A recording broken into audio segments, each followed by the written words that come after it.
What investment lessons did you learn in 2020? We're talking through 5 that we put together today. Stick around.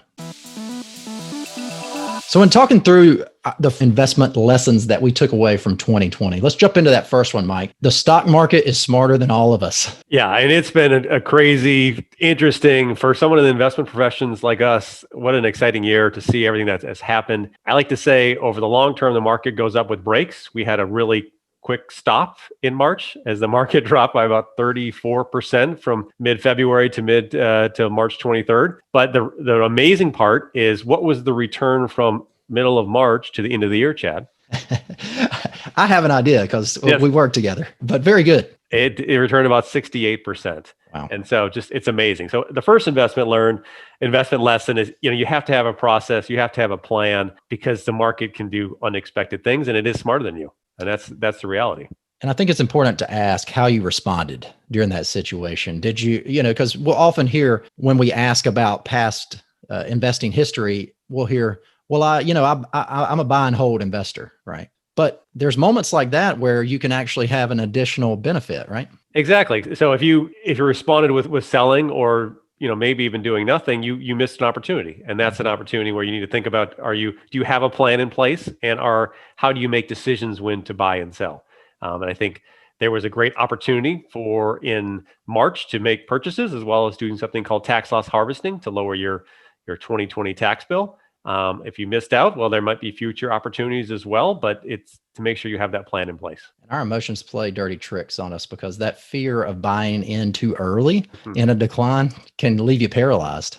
And then you end up maybe doing nothing. And part of the fear comes from the speed at which we're getting news these days. And that moves us into lesson number 2 here. And that is that listening to the media can be very expensive. Extremely expensive to your financial wealth. I mean, think about back 20, 30 years ago, probably more 30, 40 years ago, there was probably 3 news channels that you listened to. Maybe you got the paper every day. Now it's, you're getting updates and feedback every second. And a lot of times you're picking and choosing what you listen to or what you read, which is financially could be detrimental to your success. And so just the overall view that the media is not there to help you reach your financial goals. It's really there to sell advertisements, clicks, and it can be expensive. So watch out using the media as your source of investment decisions. Yeah, I actually read a great article this week on the consumption of your media diet and what that is, because that ultimately is what you think about. And so I'll include the link to that article, because I think taking inventory of how you get your news can be very important in forming your investment plan, and how we're talking about that today. Yep. Filtering out the news is key. That is a key item to your investment success. Yeah, because the breaking news or the coronavirus crisis, the market turmoil graphics can be very stimulating to you and make you feel like you got to do something. So that's a strategy that our next lesson here will use a lot in whatever market fad is popular at that time. So our next lesson is watch out for those market fads that we saw in 2020. Yeah, you're always going to have something every year. This year, it seems to be, especially now recording in early 2021, Bitcoin, gold, primarily Bitcoin is kind of the talk of the day. Worried over, government spending, stimulus, debts. But we've seen this before. 2017, Bitcoin had an unbelievable year. And what happened the next year? It was down about 80%. So it is a speculative investment. I'm not an expert on Bitcoin. There's some things about it that are very interesting. There's things about it that concern me.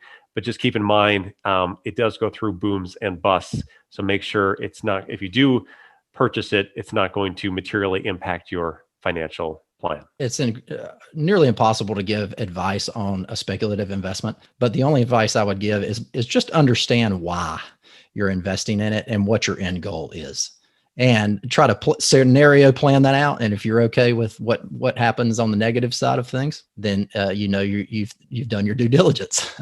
Moving into our 4th lesson that we took away from the year. I love this one because it's more on the positive side of things. It's don't underestimate that human ingenuity and our flexibility. Yeah, it is amazing. You think about it, we've developed and approved a vaccine within 9 months of COVID, or really kind of taking hold in the US. We also have adapted, not only individuals, employees, as well as businesses, to the new reality. I mean, obviously this is we're doing this video from our home offices, Mhm. where 9 years or 12 months ago it was from our office.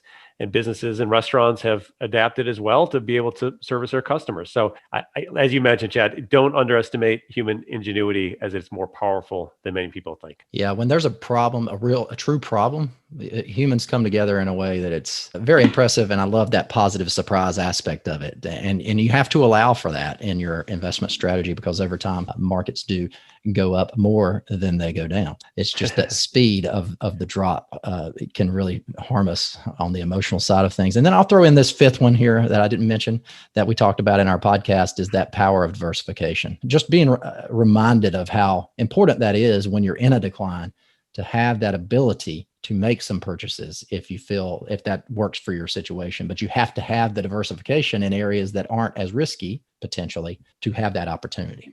No, that's a good point. As I mentioned on the podcast, it's good to be a short-term pessimist and a long-term optimist, to have those reserves, either cash or bonds, available to make purchases when those sales come out, are available. Yep. So I hope you can take these 5 lessons. What are some of your lessons, actually? I'd love to hear that.